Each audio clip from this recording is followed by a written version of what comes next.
Rogers has, which would provide humanitarian assistance for what's happening at the border. We continue to watch, even just over the last 24 hours, that they would rather play politics, that they would rather launch political attacks than actually do something to help those children at the border. So we are going to continue to make sure that we're taking every possible measure to get the resources necessary to help relieve that crisis and, frankly, to secure the border, which the Democrats have also failed to do. I also want to note a hearing that's going on today in the Natural Resources Committee. Again, we watched the Democrats continue to allege that the Republicans are trying somehow to help the Russians.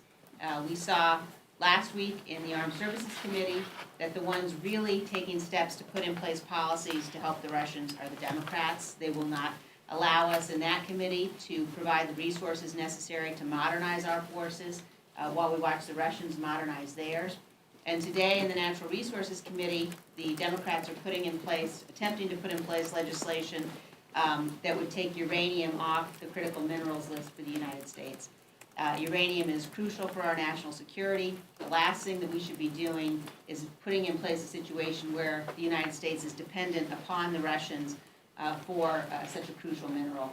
So again, we will fight against that. But I would just urge everyone, as you're listening to the political attacks and the allegations that somehow the United States, somehow the Republicans are siding with the Russians, I would urge you to look at the President's actions with respect to Russia. And I would also urge you to look at the Democrats' actions here in this body, taking steps that, frankly, do things to help the Russians and weaken the United States. And with that, I will turn things over to Mr. Rogers, the Republican leader of the Homeland Security Committee. Thank you. Listen, this is an enormous and growing humanitarian crisis at the border. In the last 3 months, we've had in excess of 100,000 migrants come across our border. In March it was 104,000, in April 109,000, in May 144,000. That's a 650% increase over the same month, 2017. We have a capacity in our processing centers, our CPP processing centers, a capacity of 4,000. We now have 20,000 people in those facilities. This has got to be addressed. We have put forth a bill, my bill, it was the President's request, where those departments told us what they needed for humanitarian relief, of $4.5 billion, and it's been rejected. They won't even let us vote on it 17 times. Unfortunately, the bill that the Democrats are now bringing to the floor is full of political poison pills. They don't want this situation solved, apparently. One of the provisions they put in there prohibits us sending DOD resources down to the border to supplement CBP. They prevent us from paying ICE agents overtime. They prevent us from taking other DHS personnel, like from FEMA or TSA, people that volunteer, and letting them go down to the border and serve positions in administrative roles to free up agents to go and do their job. Right now, we have 50% of the Border Patrol agents every day are being taken off the line to take care of family units, mostly kids. This situation has to have relief. Another provision they have in their bill offers a 2-year pilot program to let the UN take over our CDP processing centers instead of us doing it. I mean, these are just ridiculous provisions in this bill. They need to come up, at least compromise with the Senate bill. It's not our bill, it's not what we want, but it's a compromise. And it's something that we got to adopt, I think, to be able to provide some relief for these horrible situations down at the border. So I'll be happy taking questions after we get through, but I'll yield to the leader. Or the whip. Well, no, thank you. Thanks, Mike, for your work in identifying this problem. And we've known for months now that there is a serious crisis at our nation's border. This goes beyond border security. Clearly, there are so many things we have to do to get secure the border, to get a secure border. We have to ultimately stop all of these interior loophole laws that are becoming magnets to draw people here illegally. Our asylum laws are so broken that they've literally led to hundreds of thousands of people coming across illegally. I mean, just look at the numbers. Right now, I talked to the Homeland Security Secretary yesterday about this crisis. They're getting over 300 young children every single day, that they have to turn over to Health and Human Services because they have health issues, health needs. that need to be met, and they are going to run out of money by next week. This is how serious it is. If Congress doesn't act this week, and by the way, this is no midnight hour crisis. For over a month now, President Trump has been calling on Congress to act and address this crisis. He sent down his supplemental request over a month ago. And yet every single week, I've brought it up to the majority leader, the speaker's been well aware of it, and they've just chose to ignore the crisis. And they've let it come to a head where if we leave this week, July 4th recess, without addressing the crisis, that agency and HHS will go into a government shutdown. Literally will go into a government shutdown.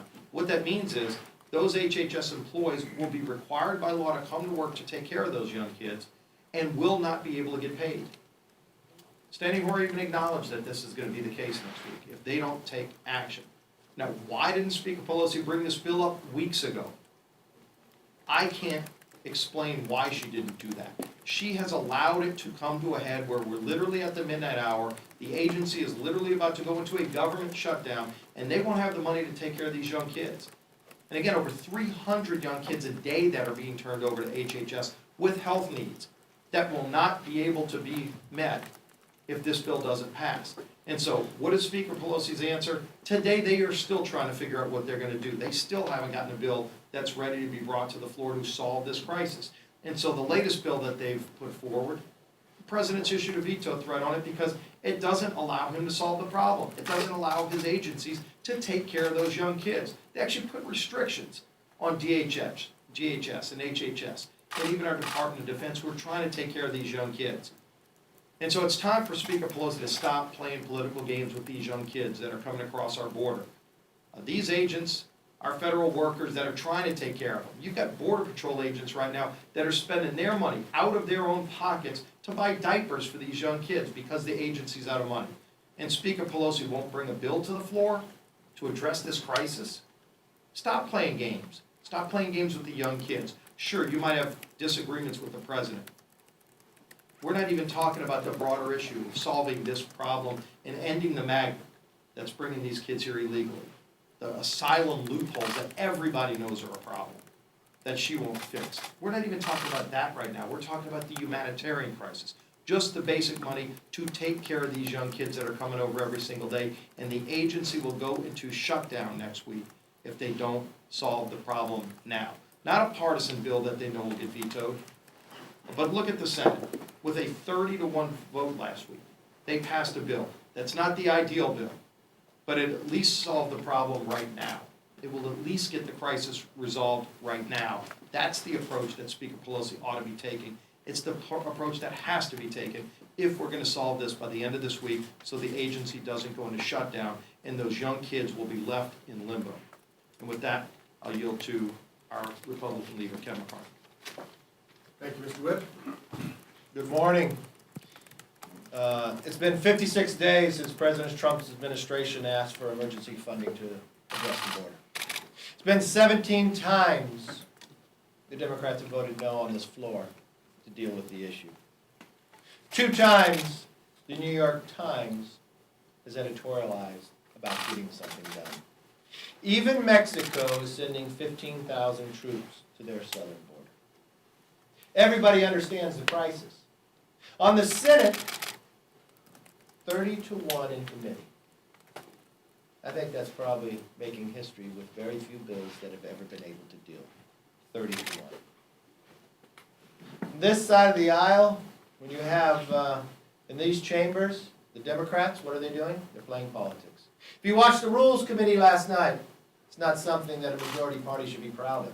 They go to the Rules Committee, and it falls into collapse. They say the Rules Committee will come back today with a same-day rule, only to make a bill more partisan and more political when everybody else understands there's a crisis. Today is Tuesday. I'm calling on the Speaker not to play politics, to take the Senate bill, and that can become law, and that will help the humanitarian aid along this border. Do not let us leave this week. Do not wait till Thursday to say it's too late. She's waited 56 days to run out the clock. This is not a time to play politics. I know Their behavior is that, even when we deal with generic drugs and we get a bipartisan bill with all Republicans and all Democrats, before it comes to the floor and it moves through her desk, she makes it partisan. Or if we deal with a pension bill inside Ways and Means, where every Republican and every Democrat votes for the bill, when it goes across her desk, again, removes anything and adds something that's political. This is not a time for politics. The Senate has shown what adult supervision can do with bipartisanship to get it done.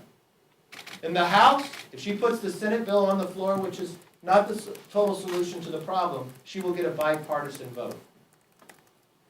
Speaker Pelosi is determining whether the aid to the border gets shut down or whether we have a solution that can be voted on and moved to the president's desk. It's her alone who is playing politics with this. I will tell you, as the leader on the Republican side, I will vote for the Senate bill. 17 times we tried to do something else, and she has said no. The Senate has found a place to find bipartisanship with 30-1. It will not solve all the problems, but it will address a situation in need right now. I do not want to see this House leave and celebrate an Independence Day with a crisis on this border when we could have acted. Nancy Pelosi has to answer this question. Will she play politics when there's a bipartisan bill sitting out there that she knows that can get to the president's desk? This will be a turning point in deciding which action that she wants to take. Will she continue down the path of always playing politics, or will she finally put people before politics? With that, I'll open it up to questions. Yes, ma'am? Can you respond to the rape allegations made against President Trump, and do you find Eve Jean Carroll to be believable?